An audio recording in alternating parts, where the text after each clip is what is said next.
Vice President, no less, has been asked by the President to go and, join with his family and members of the Katsina State Organizing Committee. In short, there is a presidential, presidential, involvement in all of this. So that's the way it is.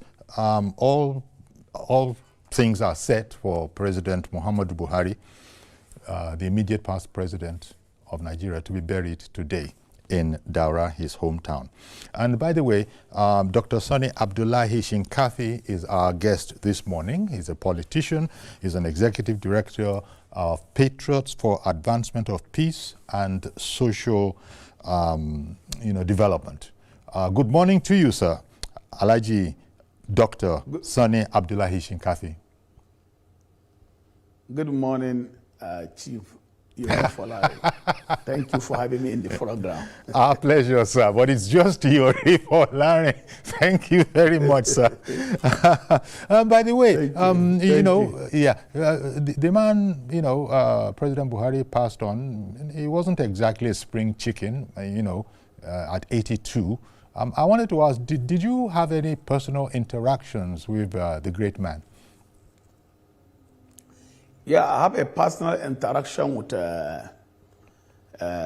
late former President Muhammadu Buhari far back 22 years ago. But before I say anything, I want to say Inna Lillahi wa Inna Ilaihi Raji'una. Indeed, from God we come from, and from God we shall return. Indeed, that's very, very important, and it always comes up at Islamic funerals, that basic truth of life. Now, in fact, we've been hearing, we just coincidentally, another former president of Nigeria, Abdulsalami Abubakar, happened to be in the same hospital with him, and he has been speaking since. But let's talk about the great man Buhari himself. What would you say? What sort of jumps out at you as one of the legacies, a couple of the legacies that he can rightly be remembered for? The immediate past president, that is the former President Muhammadu Buhari, who died in UK on Sunday, is a national mourning and a very significant loss, not only to his family, but to the northern Nigeria in general, and also to Nigeria as a country at large. So it's a very significant loss and a very big vacuum his death will have created in Nigeria political landscape. Looking at his historical background, from the public and private life for the first 82 years of his life. Mm-hmm. If you look at it, he was born in 1942. And he joined Nigerian Army in 1962 when he was 20 years old. And he was raised as orphan. He lost his father at the age of 4 years. So when he was enlisted into Nigerian Military Training College in Kaduna, which is now Nigerian Defense Academy, he joined this military training. He had wanted to, where would he in the right? He said he had wanted to be a medical doctor. And the only, there was no admission, he didn't got admission to be a medical student. Then he wanted to study pharmacy, but his uncle, Mamandora, advised him to study, to join military in 1962. After he finished the Nigerian military school, then he was commissioned as a second lieutenant. In 1966, during when Sarodona and Ahmadu Bello was killed in Enzegu coup, he was part and parcel of the Civil War. So if you look at his historical background, being in the military, he has raised to the rank of general. He was a governor of the northeastern region. He has been a federal commissioner during Olusegun Obasanjo cabinet. He was also a brigade commander, GOC. He was a GOC brigade commander. He has commanded a lot of commands in the military. He was also a chairman of the Nigerian Petroleum Corporation. He was a pioneer chairman of Nigerian Petroleum Corporation. During his tenure as a chairman of Nigerian Petroleum Corporation, it was during his tenure that 21 depots were established. So if you look at his historical background, he was in the military for 23 years, from 1962 to 1983, when he did topple the government of democratically elected President Buhari Shagari, and he became the head of state. And from 1983 to 1986, Babangida toppled his government and detained him, arrested and detained him for good 3 years. After, in 1988, from 1985 to 1988, when his mother died, he was released. He was arrested and detained in Benin, the present Edo State. So, if looking at his historical background, and he was compulsorily retired by General Ibrahim Badamasi Babangida in 1988. And in 1999, he married, in 1991, he married Aisha Halilu. That is his present wife, about 34 years ago now. So looking at his historical background in the public life, in 2003, he joined politics. Some people in the northern state went and pleaded with him to join politics to save the country from the economic decline and social biases. And he joined politics in 2003. Let me also refresh your memory. He was a chairman of PTF during the regime of late Sani Abacha. He is a symbol of transparency, Petroleum Trust accountability. Fund. Yeah, there's a Petroleum Trust Fund. When Sani Abacha increased the price of farm products, so the proceeds of that increase in the price of petroleum was now deployed to Petroleum Trust Fund for infrastructure development across the country. Up to today, many roads that PTF constructed are still in existence, mostly in the western states, in Nigeria, even in part of the northern Nigeria. So looking at this, Buhari is a symbol of transparency, is a symbol of accountability, is a symbol of honesty, sincerity, and nationalism, and patriotism. Buhari, upon looking at his public life and private life, he's unmaterialistic leader, uncorruptible leader. So the leaders of today and the youth of today need to emulate his legacies. Indeed, indeed. Indeed. When he defeated Goodwill Ebele Jonathan in 2015, he declared his asset, and he has no single foreign account. So these are some of the leaders this country need. Indeed. You know, can I at this stage? These are the leaders the youth of today should shy away for quick morning syndrome. Yeah. Okay. Indeed. And emulate his characters. Yes. So those who are celebrating the death of Buhari They're ignorant of the scriptures of the Holy Quran, the Holy Bible, and they don't have good home upbringing.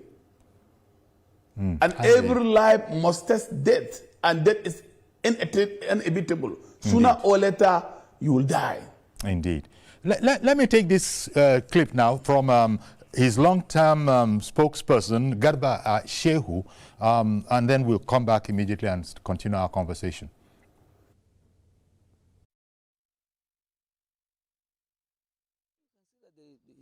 Buhari's death has dampened the spirits of virtually everyone here. He's an inspirational figure, not only at home here in Dora, but in the nation and the entire continent.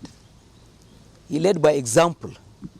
He was a rare kind of leader, and certainly incorruptible, and the closest friend that the masses of our people would possibly ever have. He's lost and he's gone, so everyone is not happy. Well, there's sadness everywhere.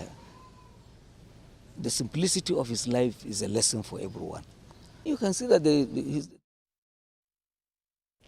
Okay, an excerpt there. An easily recognizable face, Garba Shehu.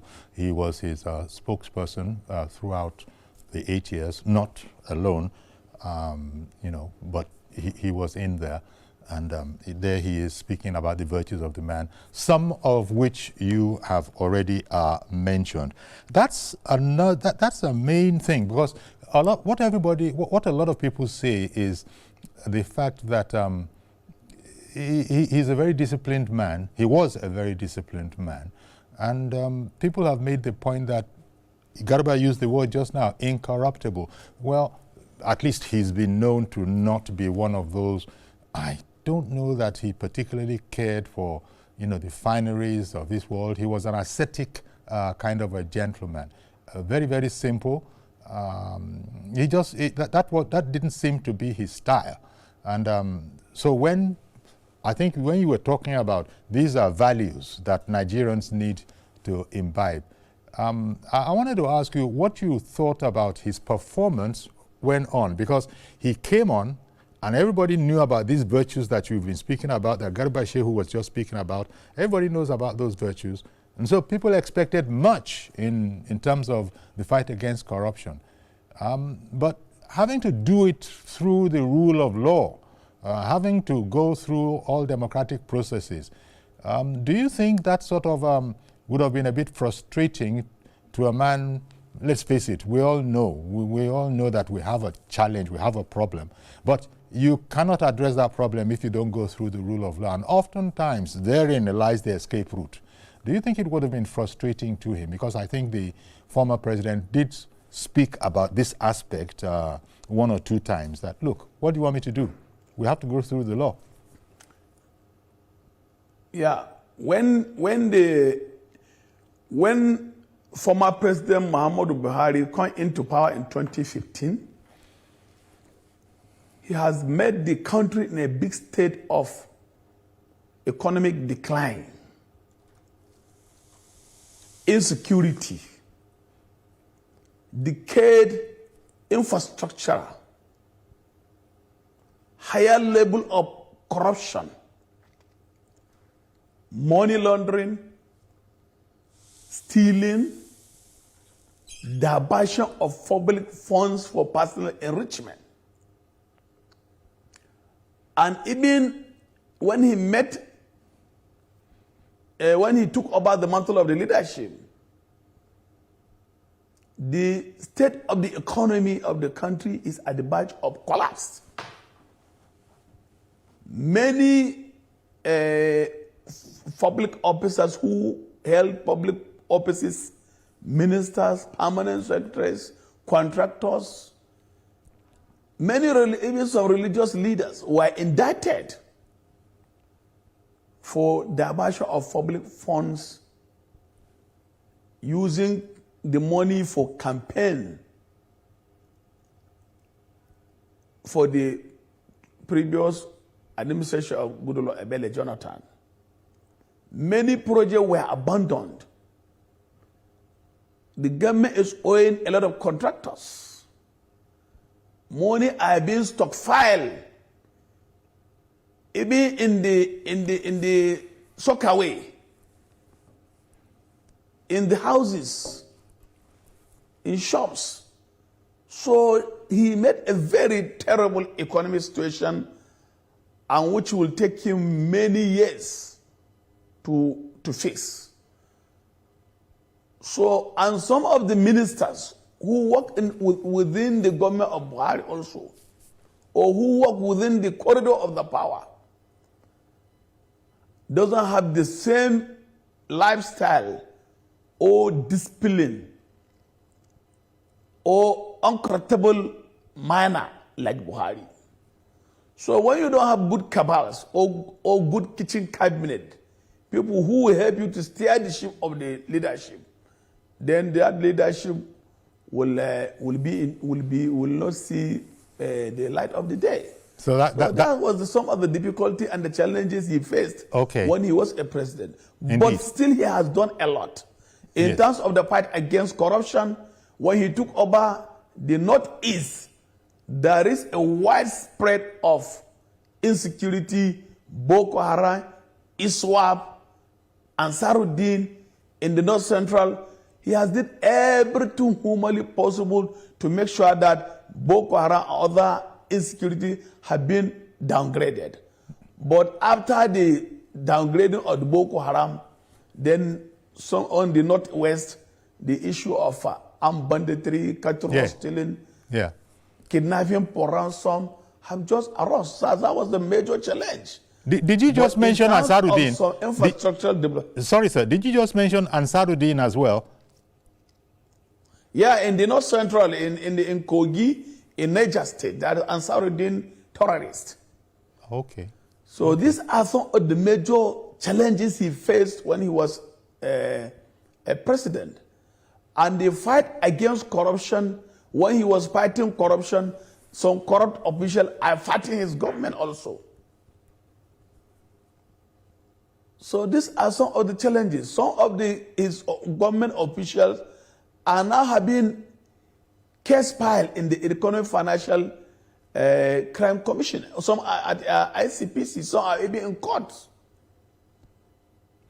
So these are the challenges he faced when he was a president. Those are some of the challenges he faced. And of course, you know, he was a democratically elected president, and he sometimes, you know, they say the wheels of justice sometimes grind very, very slowly. And him coming from his earlier background of military dispatch, you know, with an automatic alacrity, that kind of a thing, instant, things weren't working. So it did seem to people that they were almost like he sort of let, okay, let's run the way it was supposed to run. And therein people began to criticize, say, we have no doubt whatsoever that President Buhari is a man of honor. You know, that's the way he is. But what is going on here? Why can't we get what we wanted? Much was expected from him in terms of that very discipline that he and his colleague, General Diagbon, had sort of announced to us when they first came as military leaders. War against indiscipline. Yes, the war, thank you, the war against indiscipline. But it was the same Buhari that was a champion of war against indiscipline that was seeing the kind of things you've just been describing. And I can imagine, many people can imagine back to those days. I said yesterday that one can't be referring back to those days with much fondness because they were not democratic days. But the point is that, you see now, it would never have happened in the Buhari-Diagbon time. But then we had a situation where he had to appeal to a different mindset. He had to borrow from a different mindset. In that sense, his job wasn't made any easier. And couple this with the fact that he's a very quiet person. This President Buhari doesn't seem to talk too much, would be my guess. Now, you worked with him. Yes. You worked with him going back in the day. Is what Nigerians saw of his service, is that the way you knew him when he wasn't even anything like a head of state at the time, going back to the very, very beginning. Is that as how quiet he was? When I met Buhari, it was in 2003. I and Dimchukwu Emeka Odemegu Ojukwu and Chief Chekwas Okori, the pioneer national chairman of ABGA, while I was the national secretary of ABGA as at that time. He was very quiet, very disciplined, and he respects the rule of law. If I can refresh your memory, the first journey he began in the fighting his electoral mandate, he went to court in 2003, he went to court in 2007, he went to court in 2011, and he won in 2015. So throughout the period of the struggle, in 2003, I was with him, with Dimchukwu Emeka Odemegu Ojukwu, late Wadanas, late Chief Okadibo, late Balarabe Musa. We formed a coalition to do a mass protest in the major cities in this country. So I move around with him. Most of the press conferences he do, I represent Dimchukwu Emeka Odemegu Ojukwu as a presidential candidate of ABGA in 2003 and 2007. So I know him, he's very quiet, but he respects the rule of law. He decided to go through constitutional means to reclaim his mandate. He ran election even with his country home person from his home state, late Umaru Musa Yar'Adua. So I know him, he's a very disciplined, he respects the rule of law, and he decided to follow the due process of the law to claim his mandate. But unfortunately, he cannot make it through the court, but he make it through the ballot in 2015. Buhari is the most loved politician. He's the most widely acceptable politician, especially in northern state and in the southwest.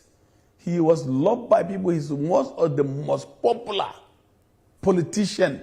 If you after Sarona of Sokoto of blessed memory and the Tafawa Balewa. So he's widely respected, or he's highly disciplined. But only he was not lucky enough to get some lieutenant when he has now decided to join politics. Okay. Some of the lieutenant when he become president in 2015 are the one who have been causing or creating bad name for his government. Buhari, you know, the first challenge he has in office, he was sick. He was away for almost 8 months. He was hospitalized in Saudi Arabia. So some people took advantage of his sickness and be perpetuating some act of indiscipline and siphoning public funds for personal enrichment. That was one of the major challenges that he was not physically and medically fit to be steering the mantle of the leadership when he was a president. And some people closely took that advantage. In fact, it has been said, some have muted the fact that perhaps President Muhammadu Buhari was not he wasn't sufficiently political. He seemed to see things in very clear, black or white kind of a way. You can't justify stealing, for example. No sophistry should be brought to bear. If a thing is not good, it is not good. But as I say, those times probably go back to when he was in uniform. But it would seem that that particular aspect of his, you know, it stayed with him. I'm remembering now, General Abdulsalami Abubakar, in speaking about him to journalists, was saying that, you know, Buhari, he's the kind of person that you can trust and that he will never betray you. I mean, that's saying plenty. Yes. That's saying plenty, that he's the kind of person you can trust and he will never betray you. Do you think he himself felt betrayed by the system when he now came on board, ready to work for his fatherland as a patriot, as a statesman that he is, and, you know, the conditions weren't right? Yeah, you see, first and foremost, you cannot take away his military background because of his military training for almost 26 years in the military. So having joining politics in 2003, if you compare from 1962 to 1988, it's 26 years. Then from 2003 to 2023 is 20 years. So you cannot take away his military training, his military background, because at his early age, at his youthful age, he was in the military. It will be very difficult for you to take away such some military attitude from him, because they were in the barracks. They don't interact with people, civilians or people, unless if maybe it's their relations. So these are some of the things you cannot take away that military attitude. If you look at even Obasanjo, you cannot take away such military attitude from when he was a president of this country. There are some decisions they have to take on an autocratic manner. You understand? Because of the military background. So having said that, Buhari is very honest as how he has been described, and he cannot betray you when you have entrusted him with responsibilities.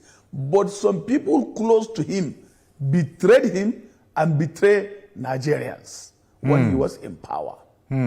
Because somebody who is not corrupt, but you now EFCC will arrest, detain, even charge his minister to court, trying to prosecute them for stealing, cheating, and the abortion of public funds worth billions of naira.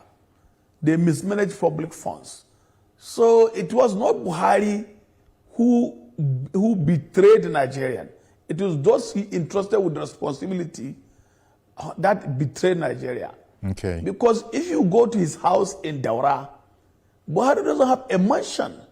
He has only 3-bedroom bungalow. As I'm talking to, I visited him when he jumped politics, and when he was a president, I pay him salah homage in Daura.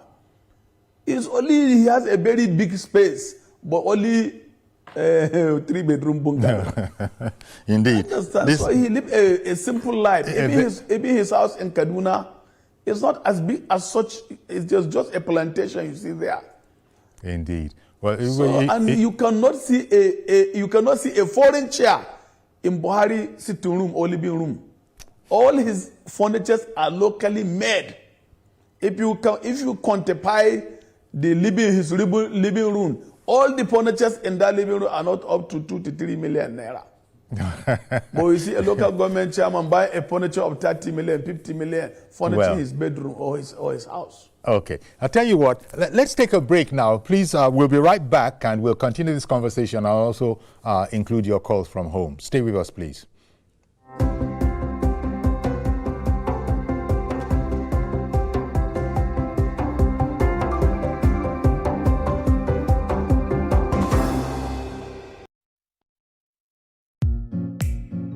In a world where news never sleeps, we're taking a giant leap into the future.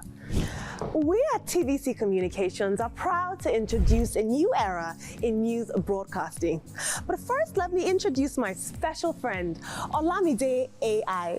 Hi, Olamide Human. Is it time to come out yet? Yes, indeed it is. And you can bring your friends along. Meet our new AI anchors, speaking your language and sharing your stories. From English, Good day. These are the news headlines. To Pidgin, Better country people, on a good evening. Yoruba, Ekaro, Ekudede Asikoyi, Shedadalabayi, Igbo, Ndewo, Auto Innovation, Ahambu Obada Samson Ejiro, and Hausa. Mutane na sanar da zuwa, sunana Rakia Abdulkarim, kuma kana kallon TVC News. We are bringing the news closer to you. Faster, smarter, and always reliable. And together, we are shaping the future of news for every Nigerian, everywhere. Innovation, connection, and trust. The future of news is here. TVC News, first with breaking news. And now first in Nigeria with AI news anchors.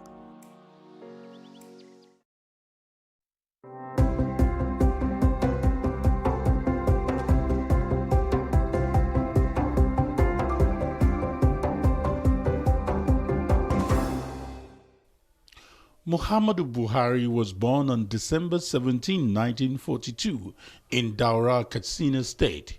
As a then military head of state, General Buhari's regime launched the war against indiscipline while promoting order and accountability not only in the public office but in the day-to-day activities of an average Nigerian, including pupils and students.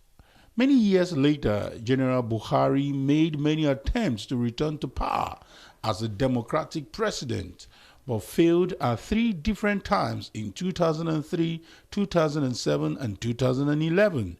His anti-corruption stance began to gain traction among Nigerians. He was tagged as a man of integrity, which earned him a lot of support from both the political elites and prospective voters.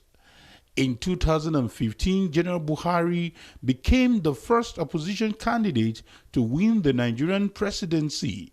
He made history by defeating an incumbent president.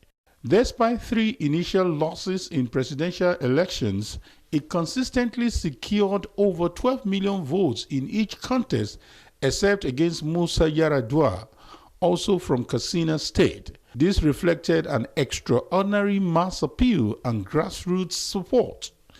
As a civilian president, he successfully navigated Nigeria through COVID-19, where Nigeria exited a COVID-induced recession faster than many nations. Former President Buhari modernized the armed forces with the largest investment in 4 decades, reformed the police force, degraded insurgent groups, and improved Nigerians' coastal safety significantly. To his credit, against all odds and pessimism, former President Buhari completed the much-desired Second Niger Bridge in the southeast, pushed the Lagos-Ibadan Expressway to a near completion, and the Abuja-Kaduna-Zaria-Kano Expressway.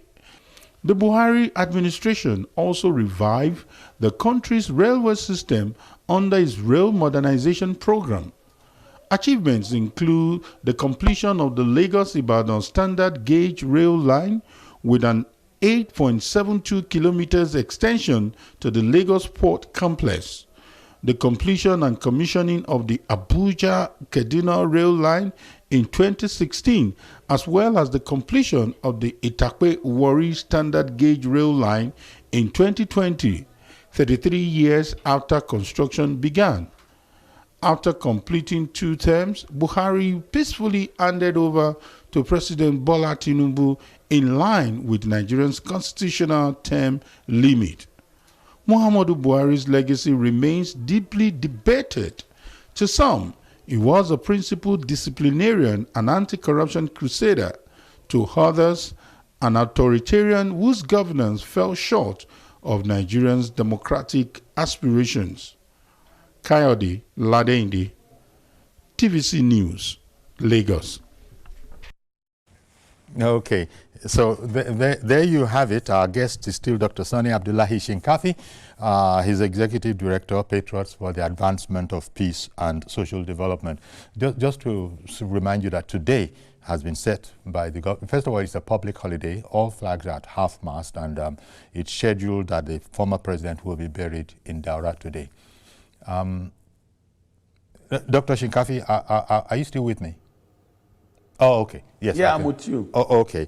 So there we have it again. In that report by Kayode there, he certainly was a different kind of a man, but Kayode ended that report with, the sort of the intertwining of the expectations from a man of such reputation and political clout, and then the actuality. In fact, you have already explained this before we took that Kayode's report. So here we are, a man of great political clout. The point was made that he scored, 12 million votes, no less. So certainly political capital resided with the man. He was a man much loved by his people.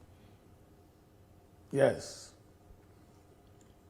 So to that extent, politically relevant. And you recall that in keeping with this, his respectability officer and a gentleman, an officer, or a man's word is his bond. I think Buhari sort of, he encapsulated that when this whole coalition thing came about, and I think one of the figures in there had gone to speak with him. The news reported that what he had said was that, well, here I am in APC. I will not leave APC, cannot leave APC. It doesn't matter what emissaries I'm getting, but I have heard you. You've come to me, you've told me, thank you for the respect, but this is where I am. So again, this is another sort of, shall we say, extension of the man that General Abdulsalami Abubakar said, you can leave matters with Buhari, he will never, ever betray you. So there's a lot going for him. The political legacy of General Buhari, do you think there's anybody who can sort of inherit that legacy and keep the torch? You see, in the whole northern Nigeria, nobody can retain that legacy.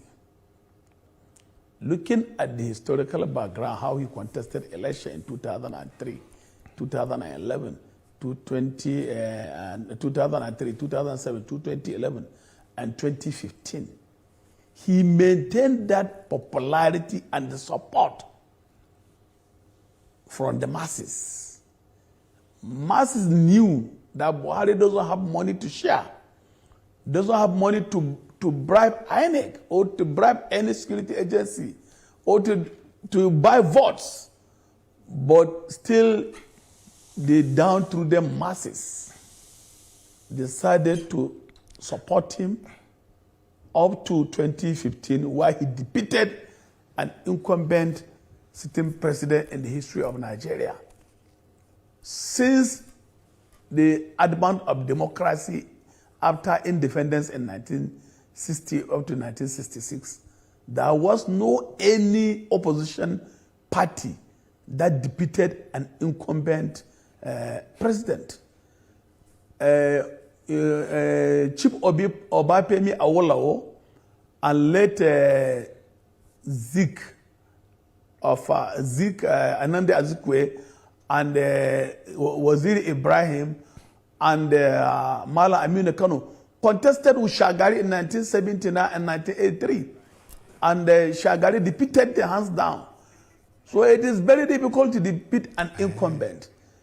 And Buhari contested with Obasanjo, contested with Atiku, contested with Umaru Musa Yar'Adua, and lost because of the incumbency power. But because he maintained that popularity and the support from the downtrodden masses, and the issue of merger came off in 2014, where some opposition political party merged and formed APC, and he was given the ticket.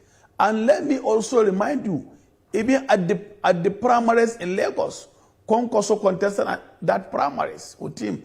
Atiku contested that primaries with him. Rochas Okorocha contested that primary with him. He beat them hands down and get the ticket of APC in 2015 and defeated an incumbent president. So it is very difficult for any northerner to fill that vacuum or to take over that mantle of leadership and get that support. Up to today, as I'm telling you, up to today, as they are burying Buhari, people love him so much. Indeed. I wanted to go to Daura for the burial and the funeral prayer, but because I knew it is going to be crowded, I decided to stay back till after maybe the crowd have reduced. That I will go and pay your respects and pay my respect. Okay. To the family. Let me bring on. Let me bring on, sir. Let me bring on Mr. George, who has called in from Lagos. Good morning, Mr. George. And good morning to the guests. Uncle Yori, whether anybody likes it or not, Buhari's exit is a great loss for Nigeria. One must separate personal character from political governance. Nobody can question the integrity, and the quality of character that Buhari has. If you think from now to the next century, you will not find him guilty of stealing Nigeria's 1 naira. Everybody knows that. But when it comes to governance, people have different skills for it. I believe he has done his best. And in the place I was born, we are not allowed to speak ill of the dead.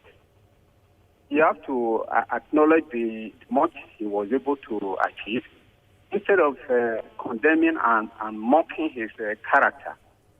I've also, like the speaker said, I've also been watching on the media what some Nigerians are doing. There are some stations that are mainly doing documentary to highlight the weaknesses, even personal weaknesses of this man. These same stations do not remember or they are not showing anything that shows that he beat the second Niger bridge, that he brought the train to life in Nigeria, that he did this, there are so many things that this man did that suffer from this same pressmen who refused to publicize them. But that is by the way. I would appeal to the speaker that he should not mind those ones. They are children from broken homes, as one can describe them. Yet, Uncle Yori, they are supporters of a man who wants to rule this country. He wants to get votes from the south, from the east, from the west, and become our president. And his supporters are mocking a man like Buhari, and he's not saying anything. Yeah. And he wants to be our president.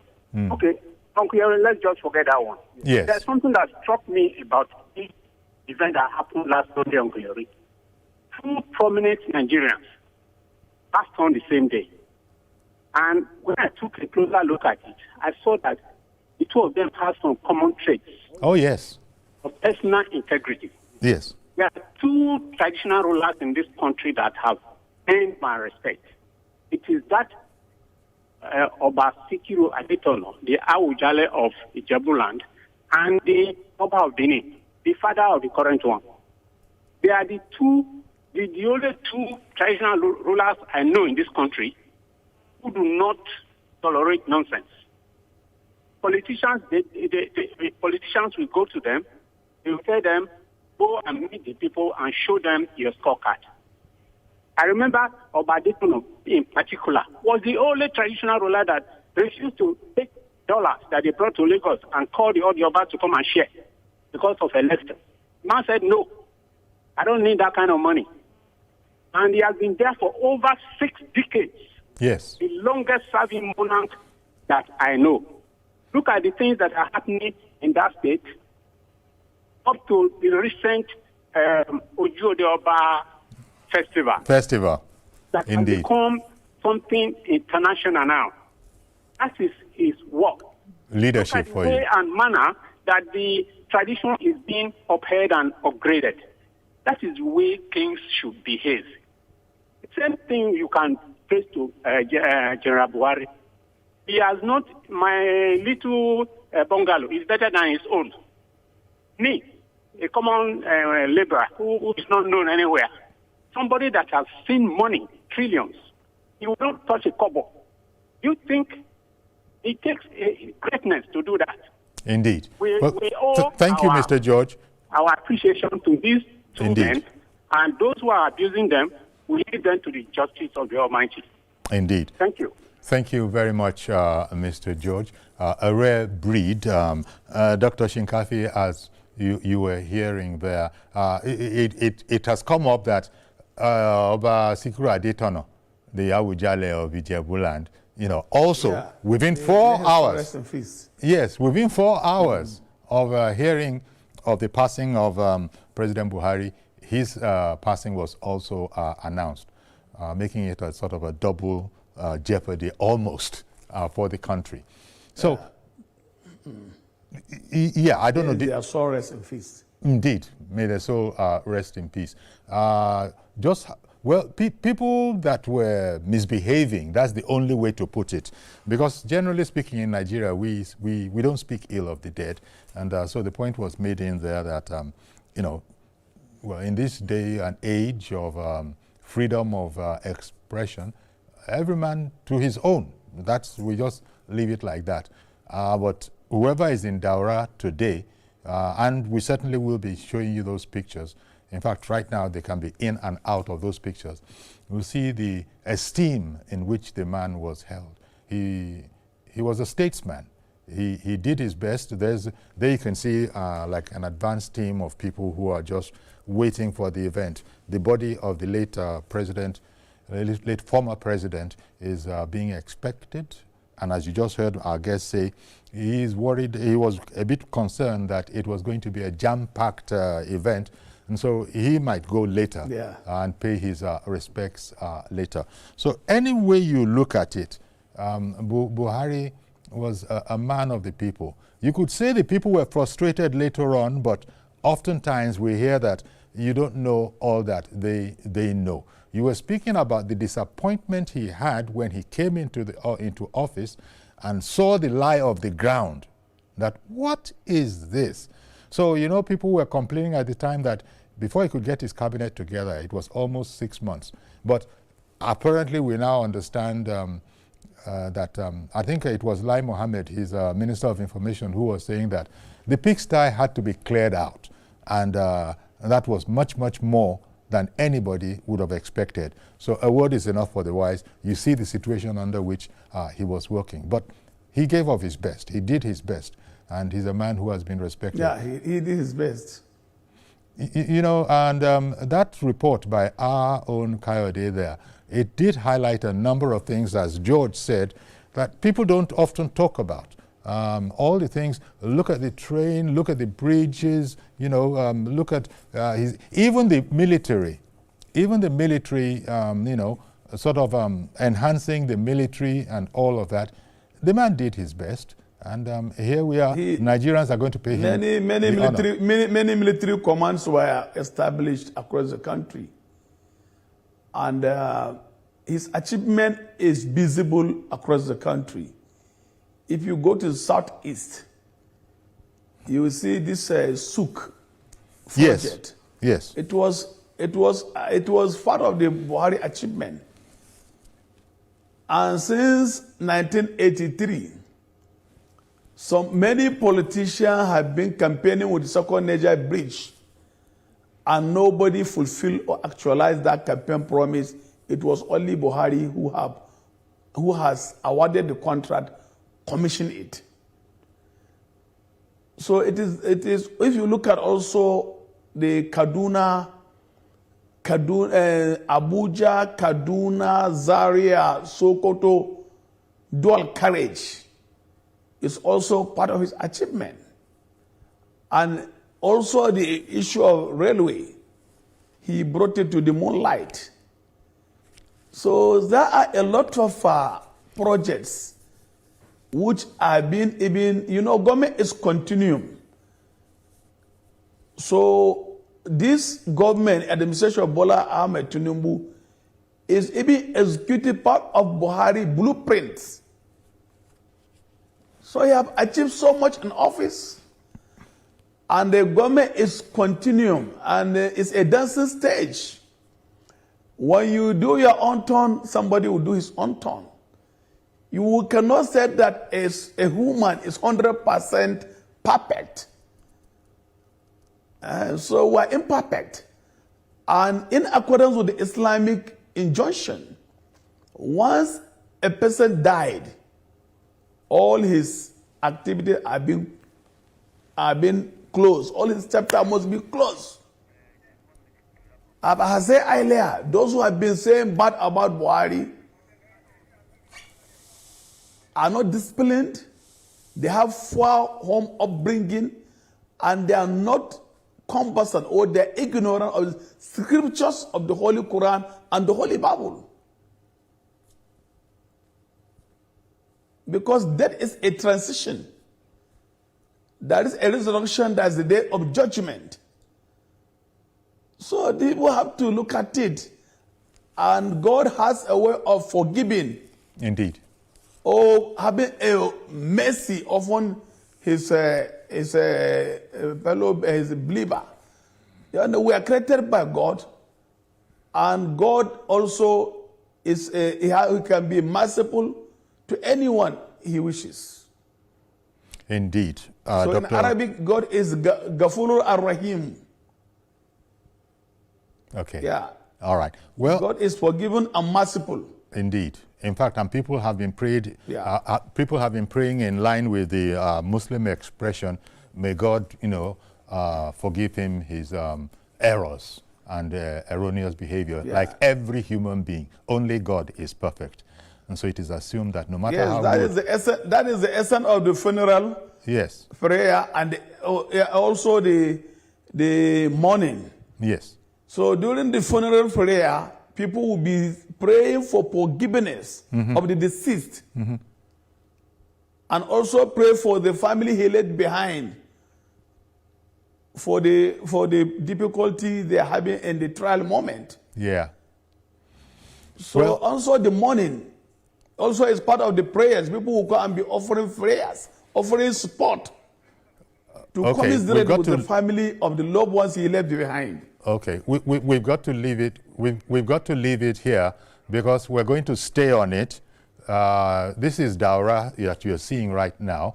As I said, they're in high gear preparations, waiting to receive the body of the late Muhammadu Buhari. I want to thank you. Let me just in few seconds extend my sincere condolences to the family of late Muhammadu Buhari and His Excellency President Bola Ahmed Tinubu and the entire people of this country. We have lost a great man. May his soul rest in peace. Thank you, Yori Falari. Thank you very much, sir. The program. Thank you very much. Dr. Sani Abdullahi Shinkafi is a politician, executive director, patriot for the advancement of peace and social development. We'll have to leave it there. Once again, Dr. Shinkafi, thank you very much for coming on the program. TVC will keep you posted. Of course, TVC is going to be in Daura. Every second will be broadcast to our viewers. We're going to have to leave it here. So do please join us tomorrow for a fresh edition. I am Yori Folari. Bye-bye for now.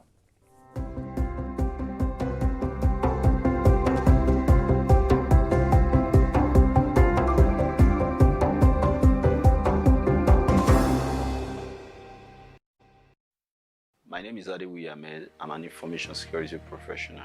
I've always been looking for an insurance company that I can actually rely on to insure my devices and household equipment. I've been a customer of Cornerstone now for more than a year. Whenever you reach out to them, you get a prompt feedback. Their time response is number one thing I really enjoy. They promise what we are actually going to do. Whenever there is a problem or maybe theft or an accident, you can easily find something to go back to, not that you return back to zero. So that is one of the best things that I think is the reason why you need to insure your items. If I'm to describe Cornerstone, I will use timeliness. Cornerstone, the future assured.